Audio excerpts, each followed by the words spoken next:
They prioritized, their reputation, Mhm. and in doing so, they missed a really sort of a great opportunity to sort of have this conversation about gun violence. That they could have owned it. They could have, really been a leader, a thought leader in this, Yeah. sort of, hey, this happened. This is what we're going to do to make sure it never happens again. This is where we Mhm. stand on gun violence. And they didn't.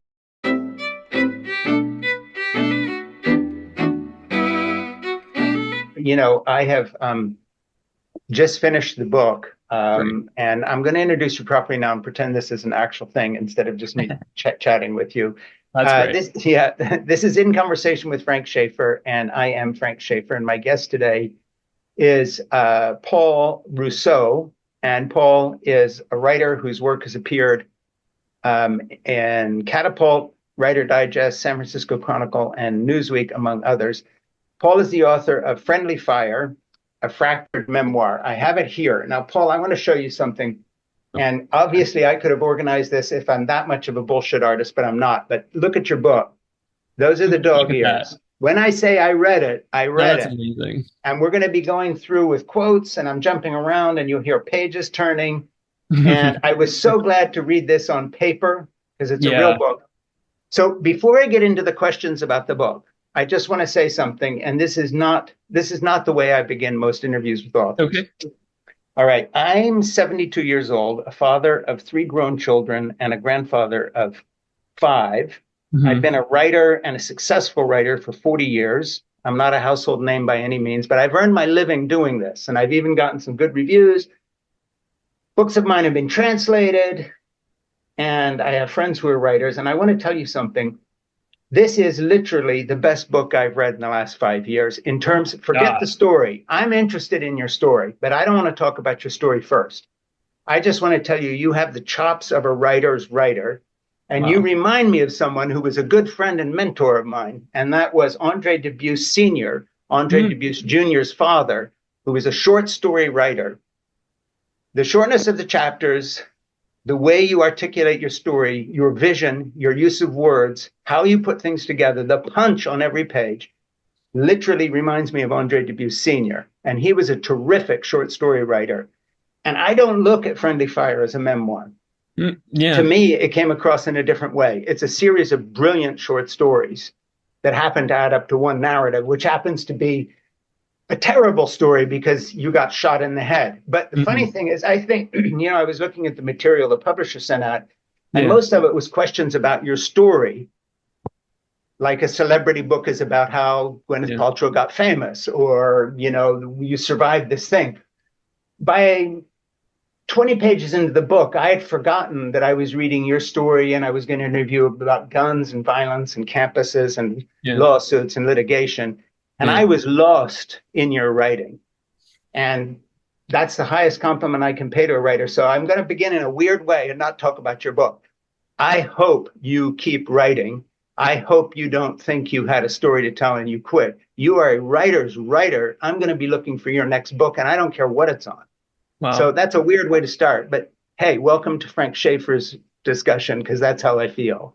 Oh my God. I mean, I don't even know where to begin with that. That is, honestly, you said it. That is the highest praise I think you can offer me. And I Yeah, really take it to heart. yeah, Geez.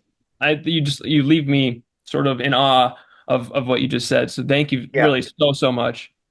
yeah. And it comes from my heart. And believe me, I I've tell. interviewed a lot of authors, and I've never started any podcast this way. I always go into the story or their history.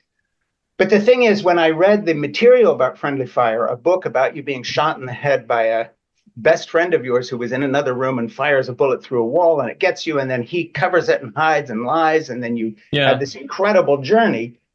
I thought that it would be riveting because of the implications about gun violence. I thought it would be riveting because it's a very amazing story. Nobody warned me that you're a real writer and that the story itself is secondary to the writing. I was not expecting that. So let me start first. Where does the writer Paul Rousseau come from? Because you talk in the book about how you had written before, and Yes. also you wanted to study music. So you're an Yes. artist, and I see guitars behind you. Absolutely. How old are you now? I'm 29. Okay, so this story happened when you were what, 22, 22. 20, 22. Were you a writer when you were 22? That was the plan at the time. Yes. I sort of started writing as most aspiring writers do. As you mentioned, I wanted to be a musician first, but I always wrote on the side, poetry mostly in middle school and high school. And Yeah, then I started doing some creative, some short stories and some satirical essays, yeah, unprompted. I just wrote like goofy, funny essays. I don't. yeah, It just came out of me. I had to do it. I can't explain why. And I would show my friends, and they'd, oh yeah, it's pretty funny. But of course, it was writing, and they were high schoolers, so they weren't, super super interested. yeah, But as I mentioned, so I'm thinking, okay, I want to go to school for music, and my mom's like, I love that you play guitar, but I really think you should be an orthodontist. yeah, good. And so I'm like, okay, well, I don't really want to do that, so let's meet in the Yeah, middle somewhere. And so we kind of both knew, okay, there's this thread of my life that's always been sort of, pen to paper. And so why don't I try to be, I don't know, a professor or a teacher, a marketing copywriter, just something yeah, that writing adjacent. And so that's how I went to university yeah. for Well, English. obviously it was in you, and then somehow this accident unleashed something. Yeah. I don't know whether, what happened here, but the funny thing is your publicity material, and you yourself describe yourself as a disabled person, Yeah. but in a weird way, it's like, well, what do your claim to fame is not that you're a disabled person. Your claim to fame is that you're one of the best young American writers Oh that my is God. there right now. And people better get used to it. And I hope I'm the first person to say it because I will be You proved are. right. It's So, very moving. Thank you so well, much. keep writing because I want to be proved right. So now let's dive into the book. This Sure. is the book, and it is Friendly Fire, and the story is about him getting shot in the head. It's really about what started a writing career of a terrific book. But I wanted to start right in the middle here. I picked a few paragraphs out that I Yeah. marked as I read it as open, and I'm going to read something back to you. Great. It is difficult to separate what happened and where it happened. At a private institution beholden to policies set in place to mitigate liability and legal risks. Inevitably, there was always going to be a certain abrasiveness between my legal complaint, which is getting shot in the head, and their legal position, their being in the university. In a sense, they weren't responsible for what had happened. Shootings happen on campus all too often, even when there are supposedly strict bans of firearms on campus. But in another, more personal sense, the university made it impossible for me to truly pardon them. There are legal restraints that inhibit anyone involved in a lawsuit from acting like a human being. I can live with that, I suppose. However, the university afforded Mark, who shot you, I'm just putting that in, a kind of grace they did not extend to me. There would have been space for reconciliation between the university and me had they taken a less cynical and more ethical course of action. But they abandoned me by the wayside, and in doing so, smothered dialogue about gun violence that is vital and necessary. So I picked that off of page Mm. 96 as just kind of the way to start talking about the guts of your book, Yeah. not in terms of your ability as a writer only, but in terms of what the book says. In a horrible serendipity, you and me happen to be making this little discussion podcast today on a day when, ripped from the headlines news, someone's lurking in the bushes of a golf club Yeah. to, maybe or maybe not take a shot at the nameless one. And I facetiously said, hey, he's just doing what open carry laws encourage him to do in the state of Right. Florida and Texas, which is wander around with a loaded firearm near a political leader. We're used to that, right? Yeah. Hmm. So weirdly, Paul Rousseau's Friendly Fire about being shot in the head through a door, through a wall, Yeah. happens to be, it's my fate to be discussing this when, of course, once again, guns are in the news. So Right. let's start with that part of your book. And I have some passages I've marked toward the back as well that have to Yeah. do with that. What was the dynamic in the school being more willing to cover up for Mark and excuse him and want to rush to, oh, well, it was just an accident and things happen. And here he's got a room packed with firearms, Yeah. and somehow that's never the issue. But you coming against the school with a legal complaint is the issue, and the way you're strong armed by them and the insurance companies. So let's jump into that part of the experience, just your treatment as a gun victim Yeah. rather than how the perpetrator got treated. And now run with that. Yeah, I mean, and you said it so eloquently, they just sort of prioritized Mark. They prioritized, their reputation, and Mm-hmm. in doing so, they missed a really sort of a great opportunity to sort of have this conversation about gun violence that they could have owned it. They could have, really been a leader, a thought leader in this, Yeah. sort of, hey, this happened. This is what we're going to do to, make sure it never happens again. This is where we Mm. stand on gun violence. And they didn't. He was expelled, then he was allowed to graduate. So they sort of Yeah. even backed out of that. Yeah. Um, even right away. So they sent out a mass text to everyone and parents and students and just saying a negligent discharge had gone off. Yeah. Nothing about me, nothing about a student being struck. They sent that text to my mom, who then texted me and said, "Have you Mm. heard anything about this?" Yeah. And meanwhile, it's within this 2 hour period where Mark is sort of trying to cover everything up. Hiding And his guns in the car. right, he's hiding his guns in the parking garage. He's lying to public safety, who had come to the room, Hmm. sort of assess why the fire alarm was going off. Yeah. And then he managed to excuse them, and they just left after seeing, a litany of evidence and just sort of parading away. Yeah.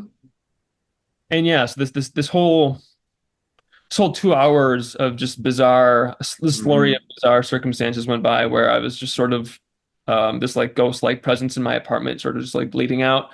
without any help or advocacy, until my other roommate came back and sort of gave Mark this ultimatum, and then I eventually got help.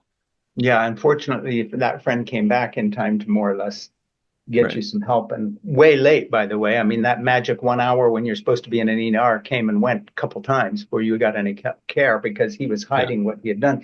You know, Right. one of the issues that to me, because your writing is so good, I want to talk just about the book, but I'll bring this up. And that is, if ever I've read something that makes a very wonderful literary quiet argument, not in thousands of kids being killed, but one incident, Yeah. what the hell is anybody doing with 5 firearms? He says, I didn't even know it was loaded. I mean, Yeah. give me a break. In Yeah. I know. his room, in a college where he faces no threat, there's no varmints to hunt on the farm. These aren't No. shotguns for woodchucks eating your salad. No. Just this casual gun ownership. A gun goes off, he hides the gun. I mean, in a funny way, your book is a true story, but it also is a sort of a wonderful parable for everything that is wrong with what we call the gun culture. No, I believe that. I've always called it a sort of one of a kind case study, It is. straight from the source, if you will. Mm-hmm. Yeah, I speculate a little bit about what made him have those firearms on campus. You Yeah. can say it's a masculinity thing, you can say it's a power thing, you can say it's a dominance thing, Yeah. whatever you want to call it. But yeah, I mean, there's just no excuse. Like, and I totally understand like practical gun ownership, but he was breaking not only rules and laws, but I mean, Mm-hmm. you have to, as a gun owner, practice safe and responsible storage. And I think Sure. storage laws need to be looked at. 26 states have some sort of storage law, but only Yeah. eight, I think only eight of them are for universal storage. I think the other Yeah. 18 are like, if a child could perhaps stumble upon it, that it needs to be, Mm-hmm. it needs to be unloaded, ammo needs to be separate. I just think that should be a thing. Sure. But, I think one of the things that's so powerful about your book is it's not a school shooting. right. And in a way, the most dangerous things about the guns we have in our culture and the 50,000 deaths a year indicate, many of whom are children who are shot in exactly Yeah. those circumstances. A 3-year-old picks up her mother's handgun and shoots her 4-year-old brother, Yep. and or suicides.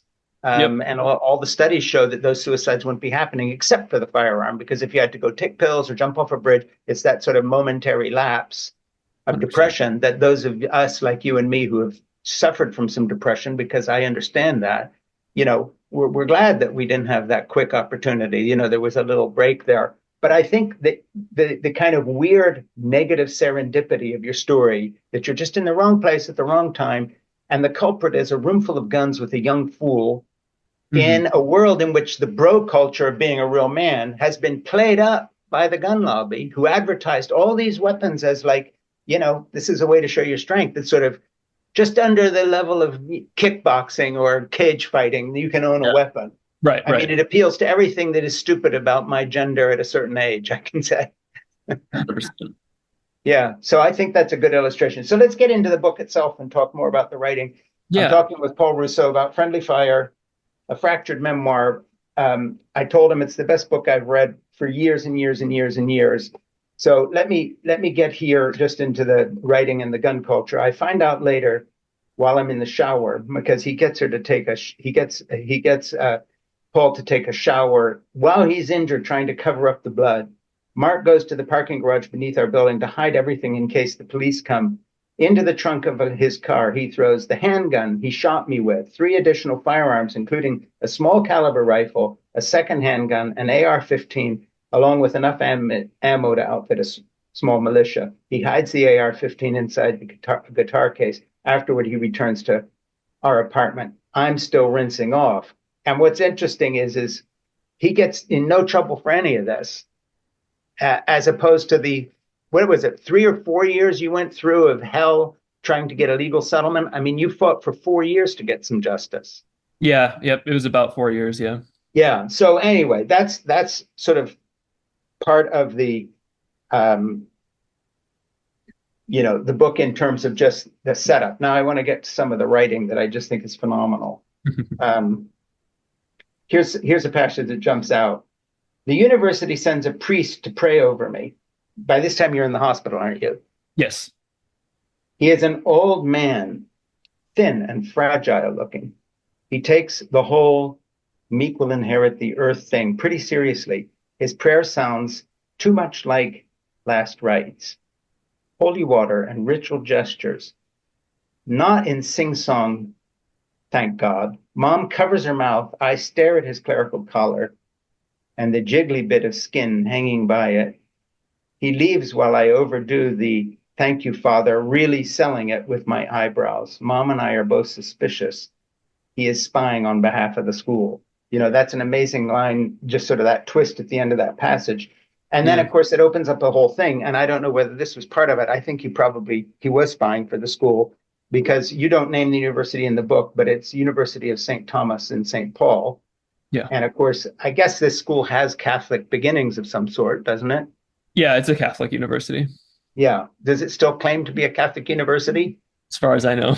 Well, that's not something included in most Catholic theology, how to cover Yeah. up somebody getting shot with a gun and take the side of the shooter, in essence, and then go after them. One of some of the most moving passages in the book is you talk about how paranoid you became as Yeah. part of the brain damage you suffered, but with good reason, by the way. I mean, even paranoids have Surely. real enemies. You've been shot in the head.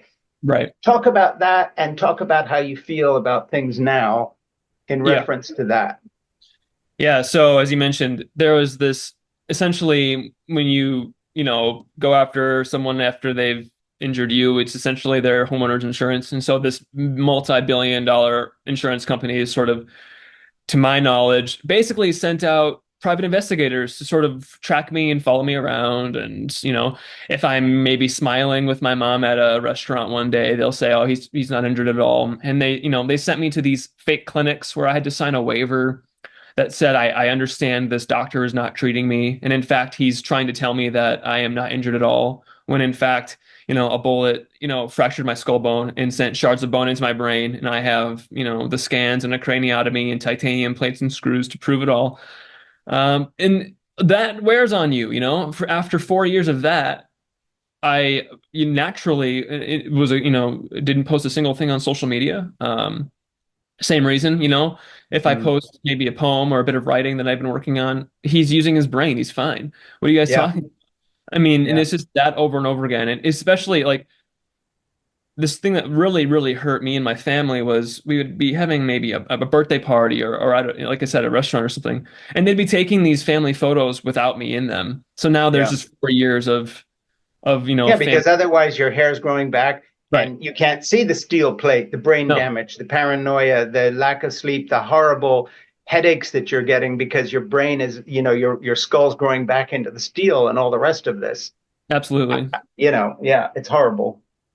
Yeah, go Yeah, ahead. that paranoia. is was omnipresent throughout Hmm. recovery.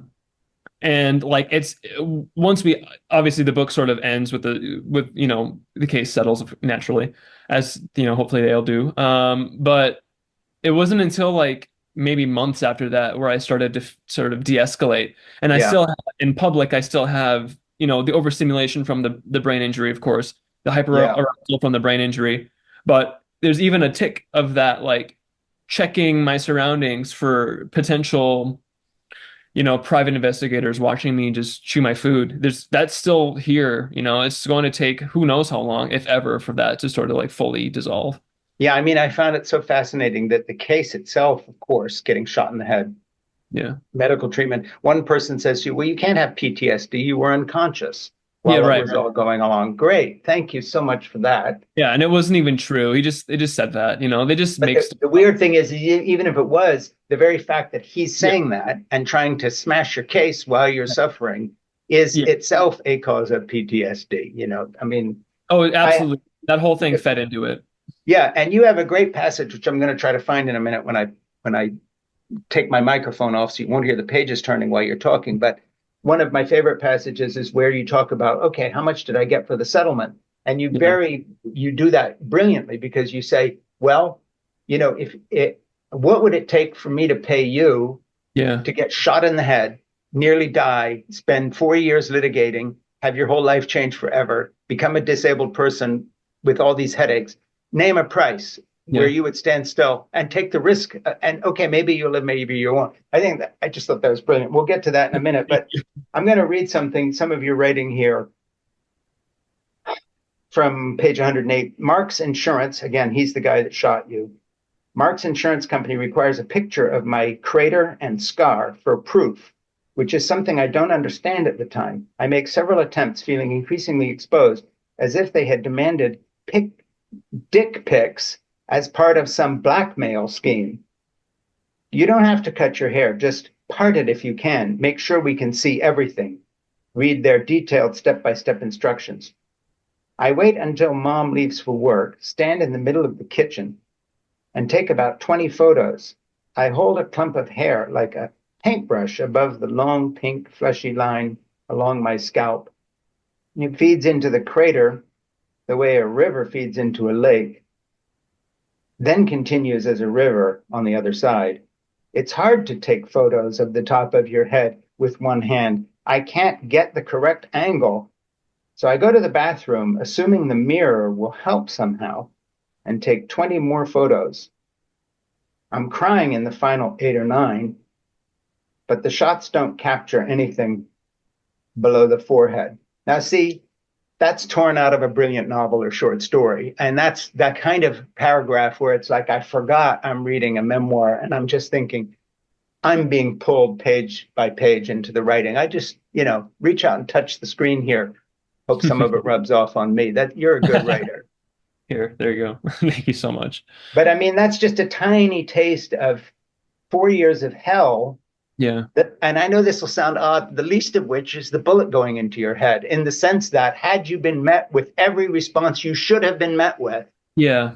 to gather you in, to hold you close, to care for you, to apologize, to admit the wrongdoing immediately, you would have still had all the wounds, but it would Yeah. be a different kind of experience, wouldn't it? Yeah. I mean, emotionally, I would have been entirely different right now. That is without a doubt. If I had gotten the care from, I mean, just so many different parties along the way, Yeah. if those things would have aligned slightly differently, it would have made the entire experience just wildly different, like wildly different. Yeah, of course. I mean, it's how people react, isn't it? Yeah. When I was a 2-year-old, I got polio because my parents didn't vaccinate me. They had an excuse in those days. They weren't anti-vaxxers, but it was 1954 and it had Yeah. just started to be. But, I was in a Swiss school where I was bullied and made fun of. And then I went to a British boarding school run by a wonderful person. And there was no bullying in the school. And suddenly the fact that I have a atrophied left leg and my left foot is 4 shoe sizes smaller than didn't make any difference Yeah. because the environment had changed and so I changed. So I, Yes. I know a little bit about that. Absolutely. Yeah, I'm gonna read something else to you. Um, But after the shooting, there were times mostly late at night when I couldn't help but imagine him, that's Mark, as this pompous asshole gleefully going about his everyday business, who never paid me any mind and regretted nothing. Caught in the infinite in between that bloomed after the accident, it was painful to think of Mark in any regard, friend or foe. And I mentioned forgot to mention this, he was your best friend before this happened. Right. Lucky for him or me, he had a proxy, his insurance company.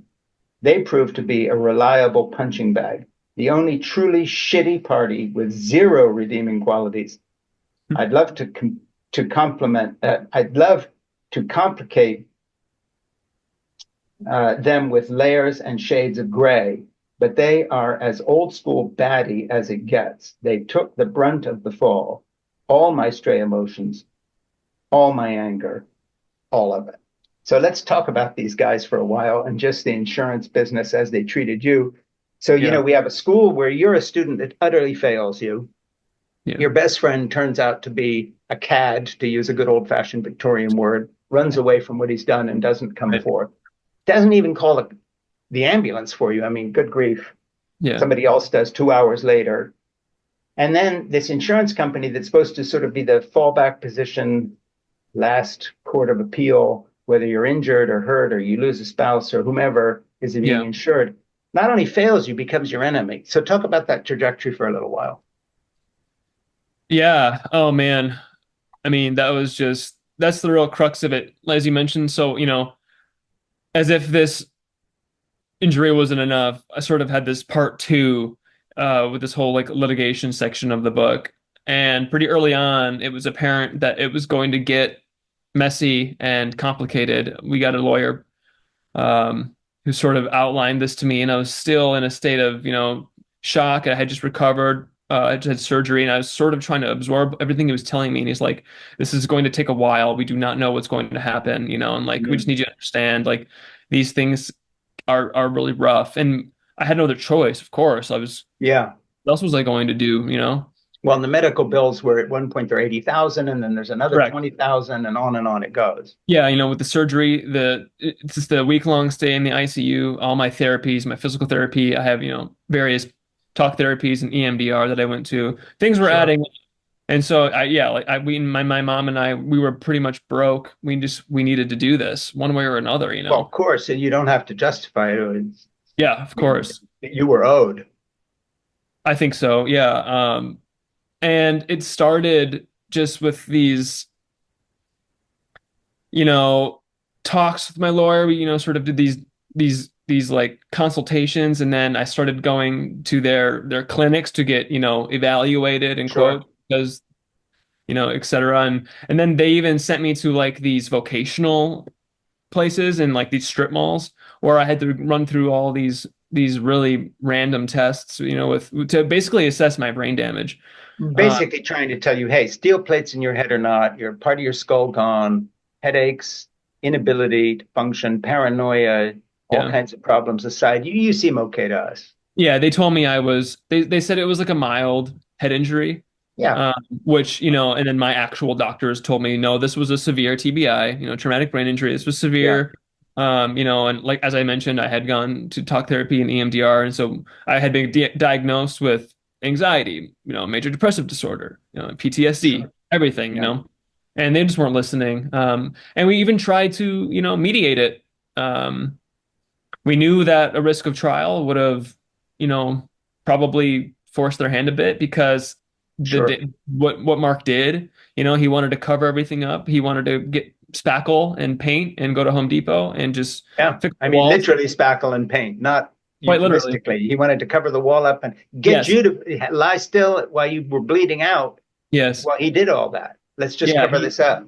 Yeah. Let's just drive to a department store or, Mm. exactly. And so, that was something we thought they wouldn't want to do, go to trial, right? So the mediations, they really took five over the span of 3 years to really Yeah, make progress. I mean, their whole tactic is just torment, intimidation. sure. My whole family had to get involved and do depositions. I threw up during my deposition, and they Yeah, could care less. That's their strategy. That's what these people are paid to do. yeah. Yeah, basically drive you into a corner. We're bigger than you are, and Yeah. we can take 4 years, 5 years, 8 years if we want to, and Yeah, they don't care. we'll ruin you on the Hmm. way through and just not pay. There was a funny little thing that jumped off the page at me down 181. Just uh, it reminded me of David Sedaris, who got into writing for Mm. this. But the third year in a row, I volunteered as an elf for a nonprofit operated by Anna's family. Talk about Anna a little bit and that whole Yeah, connection and how that happened. Just bring us up absolutely. to date a little bit and then tell people who I'm talking about. Yeah, yeah. So this is my current fiance. In the book, she's my girlfriend. We met Good. at I'm glad school. I met. Glad we. Thank you. Congratulations. Thank you so much. I'm That's rooting for you guys. I really love her. yes. She's fantastic. As you mentioned, like I have a chapter where I literally say like she could have left for any reason, didn't want to have to deal. Sure. She was just as traumatized as me. She had to see me being taken out on a stretcher through the elevators of, the Yeah. dorm basically grew up in, you know what I mean? We lived on campus for 4 years. And that's Yeah. where we met at school. And she was best friends with these same people too, with Mark and Sure. my other roommate who eventually did convince Mark to call the cops. We were all this really tight knit group, and yeah, I'm just really thankful that our relationship, instead of ending, which she had every excuse to do, Mhm. to not have to deal with my crap all the time, we got engaged and we're going to get married next month, and I'm really looking Good. forward.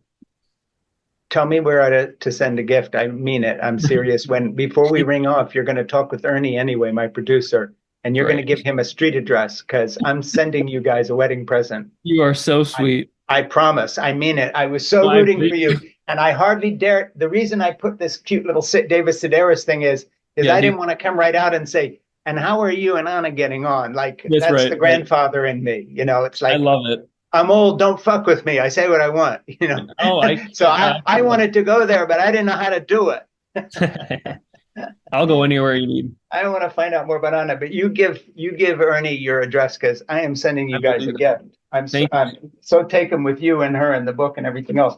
Let me just get to some other things I wanted to zero in on here. Yes. Let me see. I got so many pages marked.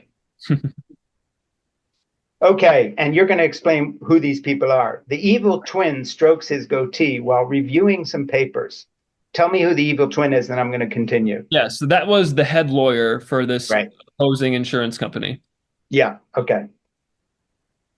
What's the deal with this book thing I keep hearing about? It says here you are looking for an agent. Any luck with that? He takes a sip of his tea. If I say, if as if to say, checkmate, but he burns his mouth instead. I cover my smile as evil twin snort coughs into the back of his hand. It sounds dry and painful. It always comes down to money. The angle here is that they think I'm trying to make buku bucks off my injury. I'm not brain damaged and traumatized. I'm a cunning opportunist. I'm a writer, I say. I went to school to write. This is what we do. It helps me process things like therapy. My therapist, Jim, encourages me to write. I'm looking for closure wherever I can. Then I think to myself, how cute. These dudes think books make good money. I love that. That's the Yeah, story of my life. These dudes think exactly. books make good money. Yeah, right. Yeah. So talk about the evil twins, how you came up with those terms, because I love that. I love the way you describe Yeah, these lawyers as evil twins. I love it. Thank you so much. Yeah, so the bit behind that is that this dude really did look like the vague idea of an evil twin, like Yeah. not one twin in particular or of anybody in real life, but just like Yeah. the idea of one, Yeah. goatee, glasses, just that, Hmm. perfect evil The twin whole look. bit. This the whole kit and caboodle. And yeah, I was kind of having some fun, which Yeah. I like to Yeah. have fun. Yeah. I just love that passage. And as a writer, too, when I wrote my first novel a while back, which I'm not going to mention because we're promoting your book, not mine, but the story ties in a bunch of people from my past, which were devout evangelical right wing Christians, all of whom, fast forward 50 years, would be Trump voters now, Sure. Yep. basically said to me, the only reason you're leaving the evangelical community, Hmm. this is when I was like 30, is because you want to make all that money writing books And of Yeah. course, the funny thing is, and I won't go any further than this, there was more money on our seminar book tables in the big time God business on any given night, and this is not an exaggeration, than I've ever made in any given year since as a legitimate writer. I Yeah. mean, the last thing I left that milieu for was money. But anyway, so I got Okay. it. No, That I hear part you. Yep. totally I'm resonated literally with telling me. the truth. Yeah, like this is all very truthful. You should not be a writer. No, don't be a writer. Don't be a writer if, I recommend it. if yeah, if you want to be part of the bro culture and rule the world, that writing is not the way to do it. No, it's not. Okay, so you say here, this is not an issue book in the traditional sense. This is fairly far in the book at Yes. 203. It Yep. is not chock full of data, statistics, and bar graphs, pie charts. It is not researched in the way a book of journalism would be. This book is instead a living testimony, a gospel beyond the empirical. I love that. Thank A you. story deeper than the standard news cycle, which hopefully makes it more meaningful, something that lasts longer than 24 hours. I just love that. And in a weird way, that paragraph describes every good story that's ever been written. Mhm. It's what lasts longer than 24 hours. I find myself, when I go back and try to discuss my nonfiction, sort of updating it, saying, well, I don't really think that anymore. Whereas the good stories I've written, they last even if they're fiction. And I think you've described, by the way, I just think that paragraph ought to be put on a board and put up in every writing class in the country because that's it. I'm going to read it again. This is not an issue book in the traditional sense. It is not chock full of data, statistics, bar graphs, pie charts. It is not researched in the way a book of journalism would be. This book is instead a living testimony, a gospel beyond the empirical. Brilliant. A story deeper than the standard news cycle, which hopefully makes it more meaningful, something that lasts longer than 24 hours. And I would just quickly tell people again, this book will last longer than 24 hours because good storytelling always does, whether it's Beatrix Potter, The Tale of Peter Rabbit, or Alice in Wonderland, or whatever. This book is going to be around as long as books are around because it doesn't matter that the context is the crazy American gun culture.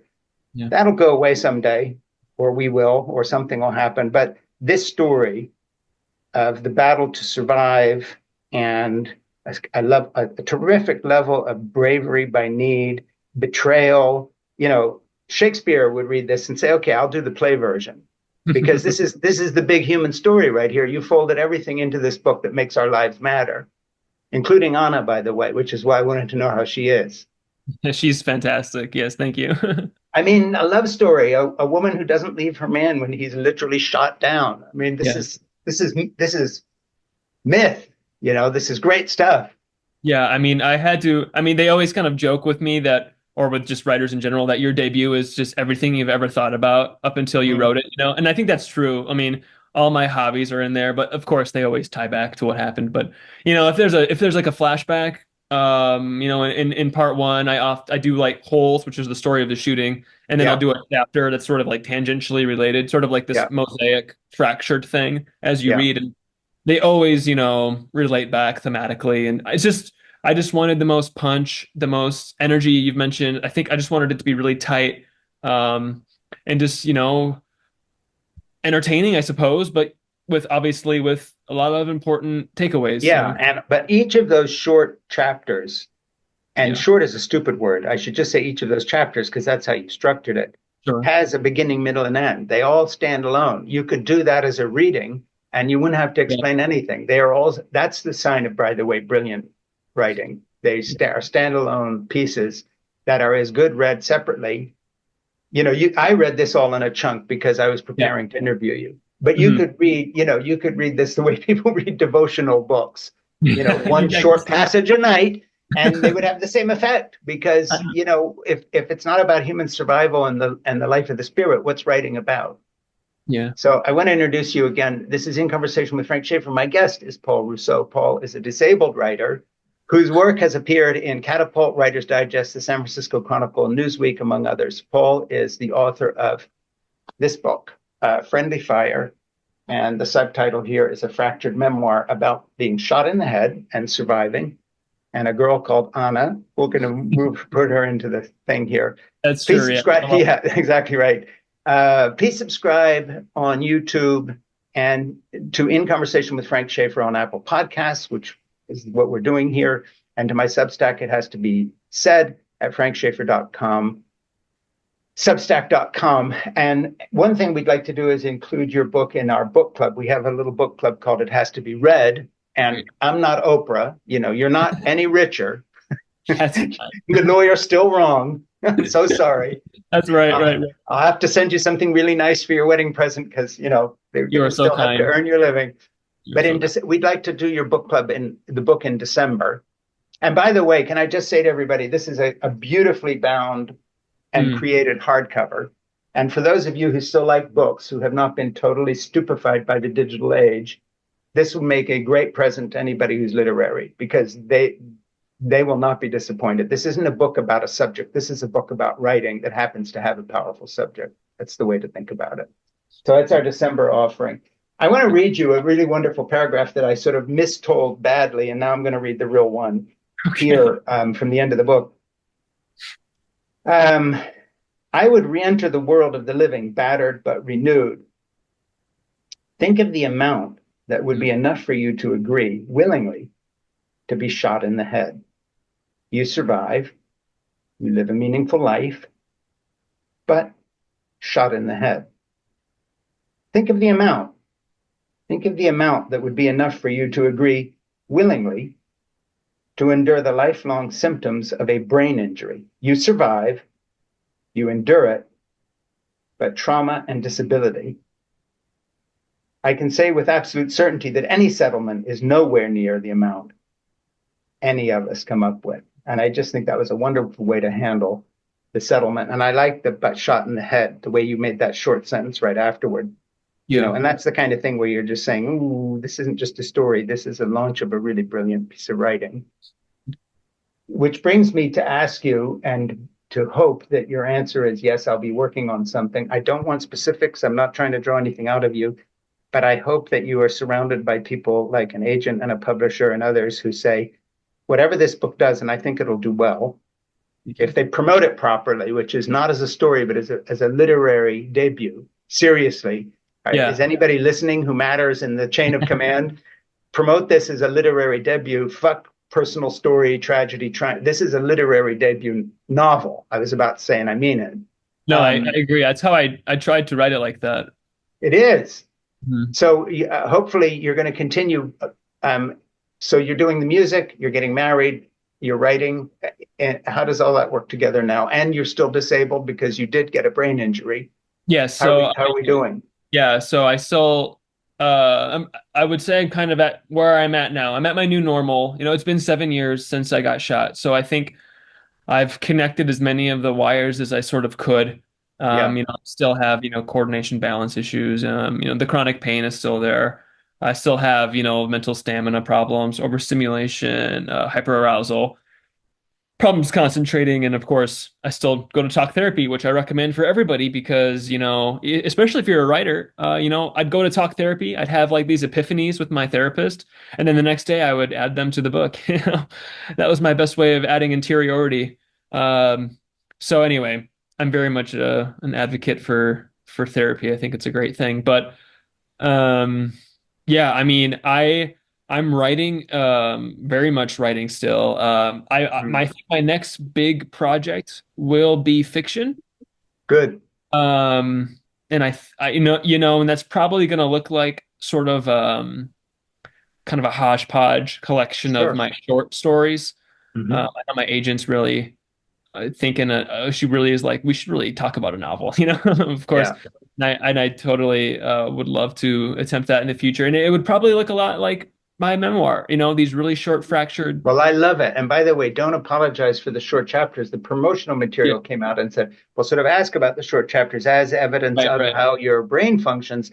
And, I am not being facetious now, but if you had not been brain injured, you would eventually have come to this way of writing because this is you and you may Yeah. evolve over time, but there's nothing. I just want to tell you here, it's not broken. Don't fix it. This is Mhm. brilliant. Thank And it you. had the opposite effect on me. I'm working on a book I've been messing with for 5 years, and I thought, God damn it, I've got to go back and cut all these chapters in half. They're way too long. Look what you can do in 2.5 pages. I Why have love I got these editing. long chapters? I think brevity is so cool, so useful. And yeah, Yeah, like as you mentioned, if the writers out there are sort of struggling with how to even tell, like for like really specifically, if they're writing trauma, writing a nonfiction, and they're having yeah, trouble writing it, play with form. yeah, You know, do a run-on sentence for a chapter. Make yeah. it a game. Do a like a choose your own adventure. Make it a Mhm. hermit crab, which is essentially um, write your trauma as like a grocery list. Just play around. Just see what happens. Yeah, yeah. Experiment. I think it's brilliant, and just carry that. So you are writing, Yes. and what's going on the music front? And I'm not expecting you to do all this stuff. I'm just curious because of the guitars behind. Yeah. So as I mentioned, I my first love was guitar playing. I've been a guitar player since I was 8 years old. So that's like my first love. I think you'll find this funny, but I still think I'd make a better musician, like a better like performer, guitar player than a writer. But maybe you have other ideas. You may get there. I changed career a couple times, and I got to the writing late. Yeah. But Right. Right. I'm an But artist, and I paint, and I do other things. But yeah. there's no reason to only do one. Yeah, yeah, and I can't do one thing, like totally, just like you said. It's one of my favorite hobbies. It's such a good way to just clear my neuroses. Sure. Uh, and yeah, I write my own music and whatever, and just play and have fun. Yeah, I'm suspecting you're a polymath, and you're probably very good at that because my guess is if you can structure these chapters the way you did, you could also Yeah, structure a song and a piece of music. And I'm yeah. guessing that you can't be this good at something this artistic and not have good taste in other areas, is what I'm guessing. So I'd like to believe so. I'm pretty sure your music must be pretty good. But in any case, let me go to another passage here. Right. The shooting caused, we're toward the end here. I don't mean of our interview, but the book. The shooting caused countless negative impacts that still ripple in its wake, largely related to my mental health, with a few cognitive and a few physical residual symptoms. But it has given me a reason to be better. I am more forgiving. I am more empathetic. I think more critically about basic human rights, basic human kindness. I have learned universal truths amid extreme circumstances. I have learned to value freedom after I had none, trapped in my spiral inducing trauma bubble for the better part of 4 years. I have learned to treasure my family, those who would do anything for me, and the time we spend together. And I'm just saying, aren't you a lucky person in that sense that, I was groomed in an evangelical background to be a sort of a misogynistic Yeah. bully. We were told men were in charge and so forth. And you have fast forwarded to something that's taken me a lifetime to learn. And I love that paragraph. If you're looking, if you don't, if good writing's not enough for you and you're looking for a reason to read this book, believe me, the story you'll read will get you to that paragraph and it'll all make sense. And I think that's enough of a reason. So that's good. And again, I wanted to ask you how you and Anna were getting on because I was hoping that was working out. She's got herself a good man there. Thank you. I appreciate that. Yeah. So now, what is Anna up to? I don't mean to out her to idiots, so we don't have to get personal, but what is she doing day by day? So she works in marketing for a really, really big company in Minnesota. They're Yeah, global. So yeah, yeah, she's great. She's like she makes like all their collateral. She's just really, really smart and very excellent. So she goes off to work to an office, or is she home based like she's a you are? hybrid. Yeah, she goes to work 2 or 3 times a Hmm. week, and then yeah, it's a fantastic situation we have, and we That's have great. cats now, and they're just little lovable creatures that Yeah. just And what do you do in terms of getting yourself out of the writers, like sitting here, you write, you do your thing, you do your music. So are yep. you out? Have you made a new set of friends, perhaps better ones this time? Yeah, I know. I need to work on that. I do. As you just read, I'm really thankful that like I'm really tight with I have two sisters, two older sisters, and we're all 5 years apart. And then Yeah, they have husbands that are, we all get along so well. And they're that's a like, gift. I Yeah, consider them my friends, as well. And I have a couple yeah, acquaintances and a couple yeah. good buddies that I've stuck with over the years. But, I'm not, going to a coffee shop with someone, once a week. No, no, But I understand. we'll see what happens. I'm definitely open to trying to rekindle those things in my Yeah. life. In But terms of authors shit that people do, I mean, in the old days, you'd write a book and you'd do readings in bookstores. There was such a thing called bookstores. You could go, Yes, we love and the them. reviewers. I don't know how to. Somebody, a writer the other day who I just interviewed, were saying, "Well, how do you sell a book anymore?" Because I'm a writer and I sell books. And I Yeah, said, "I wish I knew." yeah, it's hard. Get yourself somebody like my producer Ernie Gregg, start a podcast, have an online thing. Ernie puts my stuff places I don't even know exist because he says that Twitter's not a thing anymore, so we'll do this. It's so unrelated to writing that if I didn't have someone helping me, I wouldn't have any footprint at all because all the places I used to do things don't happen anymore. So have you gotten into that at all with your agent and your publisher in terms of just the nuts and bolts of doing this sort of stuff to get the word out? Yeah, so this is a big focus for us. We're doing this sort of thing, as you mentioned. I had a launch event at a local independent bookstore that went really, really well. One of my former Good. professors was the moderator. That was really like a unique experience for us to sort of get back together and chat about the book. Great. Um, and then a lot of like the modern way to sort of promote books is to write like op-eds and things like that, and I essays and know. languages and places. So we did that as well. Um, yeah, and then we're just sort of doing the old-fashioned advertisements and that sort Yeah, of thing. that's right. Yeah, get people to talk about it, Yeah. and we'll do our little book club thing, but try to do more things like that. I mean, it's so crazy because half the things publishers ask you to do is use your own network. Like, Yeah. well, then what are you guys doing? I thought you were Right. the publisher, and of course that's sour grapes for an old guy like me who remembers when publishers used to do shed. No, I hear But you. and I've had some good publishers and editors in the past. I'm not saying they're all gone, but the Hmm. market's changed. Amazon, all this, and so you got to find new ways. But at least you're the age where you probably know how to use a cell phone or something. I try my best. My cell phone's gotten me a lot of great opportunities that I wouldn't have Yeah, had otherwise. That's for sure. So I definitely I'm thankful for that. But yeah, it's tough when my audience like is quite small compared to maybe mm, a different person who would have like a debut memoir, like a yeah, celebrity might have like this big memoir release and their audience is built in. But my publisher took a risk with me for sure, and yeah. And it's a good publisher, by the way. You've got these. This is a good outfit you're publishing with.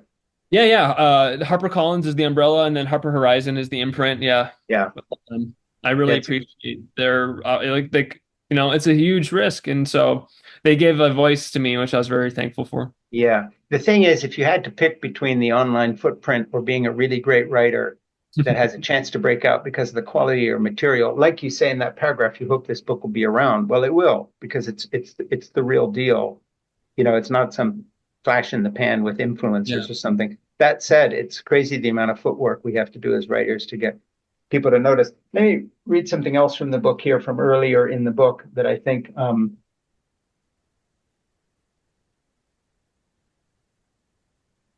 gets into the details of the book itself, plus your writing. And we've been skipping around just like you talk about here. Mhm. According to these articles, all that was known for certain was that a gun went off and a bullet traveled through walls before making contact with, quote, the student. You're talking about the way the local newspapers and the college worked very hard to sort of cleanse the story and make Yeah. it more generic so it didn't seem Right. like a very big deal. And I love the way you set that up, the student. Yeah. Right. What word would best fit that scenario? The student was hit, struck, injured, all serviceable, though, quote, shot is probably the safest bet. None of these words were used. Instead, the word grazed was deployed almost ubiquitously in every article. The meaning of grazed, according to whatever dictionary Google privileges, is, quote, to scrape the skin or part of the body so as to break the surface but cause little or no bleeding. Ah, yes, grazed. The bullet touched the gentleman's head lightly, shattering a portion of his skull bone before ricocheting into the carpet. A mere smattering of blood pooled and soaked into a pillowcase, along with some alarming red handprints on the wall. Besides, after reconstructive neurosurgery, the addition of a few metal plates and screws implanted in the head, it would be unscrupulous to call it anything more than an abrasion. Being a scuff, quite minor, an insignificant nick, the gentleman will struggle through life of various physical and psychological residual symptoms, but never mind the severe brain trauma. We're in polite company. Some articles mentioned that I was an English major. I love that last sentence. I had to throw that in there. Had to Yeah, make it. it's a great piece of writing. Again, I'm reading these pieces are I'm reading like I've marked a line and I just keep going because I want to read the whole book out loud to my wife, Jeannie. It's such a good book. I hope you do an audiobook, by the way. Yeah, it is. I didn't narrate it myself, but it is out there. Do you Yeah. like the narrator? Oh, he's fantastic. Yeah, he's a Good. legend. So I mentioned like video games in my book, as like a connector, how me and Mark sort of met. And he's Yeah, worked on those sort of animations in video games. And his voice is like, I told my agent, like, if I could take my voice but turn up like the nice meter and like the yeah, smooth meter, like yeah. he just has that vulnerability that the book has, and I just love him so much. Michael Well, Crouch. I love it. Yeah, I love that that's all happening because I just wish Yes. it every success. And I think the gun lobby ought to be terrified of this book for one simple reason, and that is because it's this dark serendipity of being in the wrong place at the wrong time. It illustrates better than anything I've ever read the price we pay for just having, as it were, five guns casually in the other room. Yeah. The loaded handgun in the purse left in the back of the car with a three toddler in a car seat. Oh, I thought he was strapped in. I didn't know he'd pull the thing. It's so horrible when you realize how many gun deaths there are a year that are relate to this casualness about Mhm. like, oh yeah, well, we're a gun culture. Guns are it's a thing. These things happen, and I love that paragraph because it's a kind of a summation of that idea carried. Hey, he was just grazed. Yeah. I mean, um, it's very powerful stuff you've written. Yeah, thank you so much. Yeah, and like you said, we need to get that sort of, it's polite as a joke, as you mentioned, because like I think we have to sort of change this nonchalance that Exactly. our community has. Well, and this is a nice Catholic university and a nice community of nice Right, right. people, and he was just grazed. Absolutely. We're not going to get into the gory details about how long he stayed in the ICU or how much he bled, and Of course. why get gory about that? He was grazed. Yeah, That's just one newspaper even said like they did like an addition to their coverage of it once. They were like, yeah. "Oh, and by the way, just an update. We are now told that he had like neurosurgery, so I guess things were more severe than we thought." It's like, Hey, "Oh, thanks for that update. thanks for Appreciate the it." update. Yeah, but what's wonderful is it's a kind of a metaphor for the entire casualness with which we greet 50,000 deaths a year. Yeah. Where J.D. Vance saying after the last school shooting, well, we just have to get used to the idea these things happen. Yeah, as if it were, I'm sure he would use the term an accident, where then that implies that it's no one's at fault and that it just happens. And that's Right. just not true. It's in my case it was unintentional, Yeah. negligent discharge, but even that can be remedied with safer practices. And these school shootings can be remedied with, various bans and things like that. Well, and how about stop marketing deadly Yeah. firearms to young, impressionable idiots like Mark who live in the room next to you Yeah. until they're collecting an AR-15 in a college dorm, Yeah. loaded. Hmm. You got shot with a handgun, but never mind. I mean, just this Right. ridiculous connection to be more of a bro culture man so that, Yeah. you know, you'll be thought of one of the clubs. So it's great. It's a book about something, but I said at the beginning, it's as good a book as you will read, period, on this subject, but also just as a book. It's as good as any book of short stories by an author who's going to become a big deal in the world of writing. So just remember, when I'm long gone, which I will be long before you, because just remember, everybody, I called the fact out first that Paul Rousseau is going to be a big writer, and this should be a big book. If you want to buy a good book for anybody as a gift and just say, this is a goddamn good book, that's all you need to say. It also happens to be about a guy who got shot in the head and our moment of history and our culture and everything else that goes with it. But Yeah. um, it's wonderful. You are so sweet. I'm very moved. Thank you. Do not leave when I click off. I'm gone, but Ernie's still here. We're going to ask you questions about who would you recommend we interview for if you know another good young writer. Oh, And great. you're going to give your home address without fear. I am not a stalker. I believe you. It's okay. I do not have a stash of firearms here. I've got Yes. paintbrushes. I Okay. love your background. Yes, thank Thank you. you. These are all my paintings. That's a I poster thought of one of my so. books. It's beautiful. Yeah. And you say hi for me to your family, and I will God do bless that. them all. I will. And thank your beautiful fiance for sticking with you. Tell her that she's going to get a nice present from Frank Schaeffer, who loves her because he read a wonderful book about her, amongst other things. And give that address to Ernie before Will we do. leave. And you take care of yourself. And meant from the heart, I love your book. I can tell. Thank you. It means so, so Yeah, much. I really mean it. And I really read every word, and I could have just read the whole thing. So, when you need another narrated version, I'll do it. Love Ah, you. excellent. Excellent. Okay. Bye. Thank you so much. So Yeah. long.